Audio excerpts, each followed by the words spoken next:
देश की सबसे बड़ी अदालत यानी कि सुप्रीम कोर्ट ने आज भारत जोड़ो यात्रा के दौरान राहुल गांधी ने चीन द्वारा भारत की जमीन कब्जाने को लेकर जो बयान दिया था, उस मामले में सुप्रीम कोर्ट ने राहुल गांधी को जमकर फटकार लगाई है। अदालत ने कहा कि अगर आप सच्चे भारतीय हैं तो आप ऐसी बातें नहीं कहेंगे।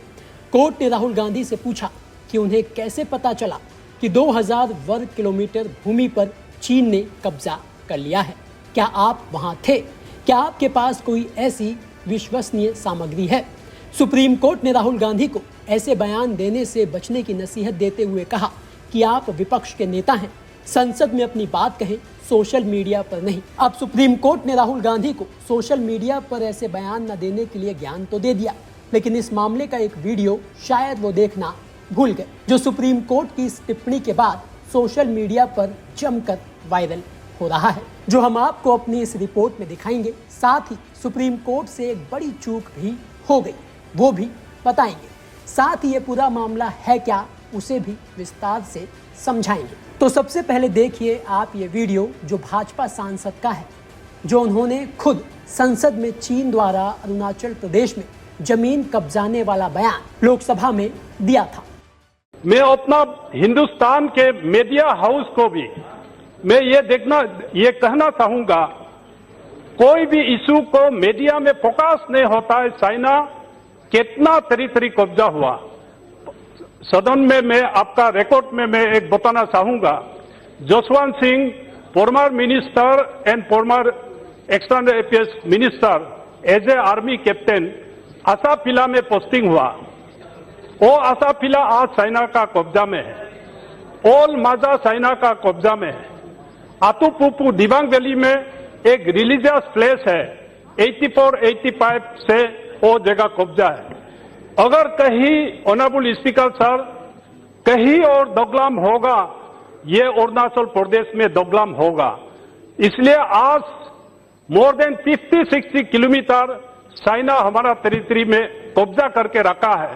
तो इसलिए मैं अपना सरकार को और इस सदन को और अपना मीडिया हाउस को ये रिक्वेस्ट करना चाहता हूं आपका माध्यम से कि कोई पाकिस्तान इशू आता है, अखबारों में पाकिस्तान का कराची का डेली मार्केट का रेट छपता है, इंडियन टेरिटरी को अरुणाचल में चाइना कब्जा करता है, उसका कहीं प्रिंट मीडिया में, इलेक्ट्रॉनिक मीडिया में और इस सदन में और हमारा ऑनरेबल डिफरेंट पॉलिटिकल पार्टीज का लीडर भी कोई कुछ कमेंट नहीं है।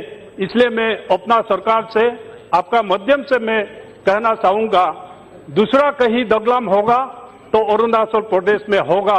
वो दिन आने मत दीजिए। गवर्नमेंट ऑफ इंडिया, हमारा सरकार इस चीज को ध्यान दिया जाए, यह मैं आग्रह करता हूं। Thank you sir. और तो राहुल गांधी ने यह बयान भारत जोड़ो यात्रा के दौरान दिया था, तब वो विपक्ष के नेता नहीं थे। तो बताइए कैसे भला संसद में ये बात कहते? और क्या नेता विपक्ष हो या फिर कोई और नेता, अगर उसे अपनी बात कहनी है तो क्या वो संसद या विधानसभा सेशन का इंतजार करे? सुप्रीम कोर्ट की ये नसीहत गले नहीं उतरती। खैर, अब आपको ये बताते हैं कि आखिर ये पूरा मामला है क्या। दरअसल 16 दिसंबर 2022 को भारत जोड़ो यात्रा के दौरान राहुल गांधी ने भारत चीन विवाद पर टिप्पणी की थी। राहुल ने एक भाषण में कहा था कि चीनी सैनिक भारतीय सैनिकों को पीट रहे हैं।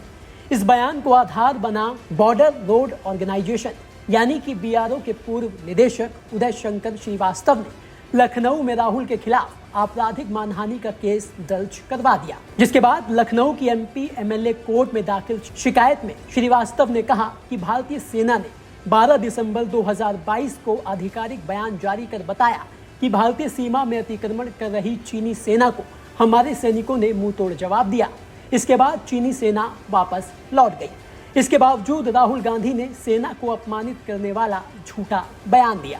इससे उन्हें और भारतीय सैनिकों को धक्का लगा है। फिर राहुल ने इस केस को इलाहाबाद हाई कोर्ट में चुनौती देते हुए कहा कि शिकायतकर्ता मामले में प्रभावित पक्ष नहीं है, लेकिन हाई कोर्ट ने राहुल की याचिका खारिज करते हुए कहा कि कोई भी व्यक्ति जो सेना का सम्मान करता हो वो ऐसे बयान से पीड़ित हो सकता है। अभिव्यक्ति की स्वतंत्रता की सीमा है, इसके नाम पर कुछ भी कहने की अनुमति नहीं है। इलाहाबाद हाई कोर्ट से झटका लगने के बाद राहुल ने सुप्रीम कोर्ट का रुख किया, जहां सुप्रीम कोर्ट ने राहुल को फटकार लगाई तो उनका केस लड़ रहे अभिषेक मनु सिंघवी ने कहा कि अगर विपक्ष के नेता मुद्दे नहीं उठा सकते तो ये दुर्भाग्यपूर्ण स्थिति होगी।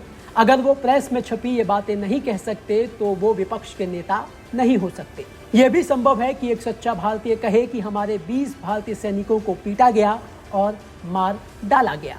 ये भी चिंता का विषय है। इस पर सुप्रीम कोर्ट की बेंच ने कहा कि जब सीमा पार संघर्ष होता है तो क्या दोनों पक्षों में हताहत होना असामान्य है।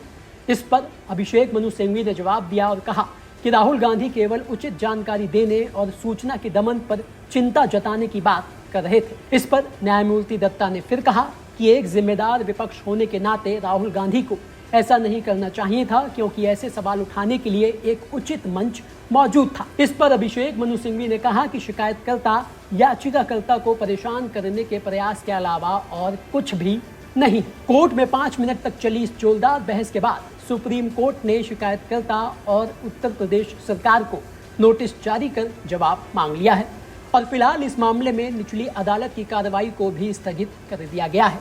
सितंबर में सुप्रीम कोर्ट फिर इस मामले को सुनेगा, लेकिन राहुल के लिए राहत की बात यह है कि लखनऊ में उनके ऊपर चल रहे इस मामले पर फिलहाल रोक लगा दी गई है।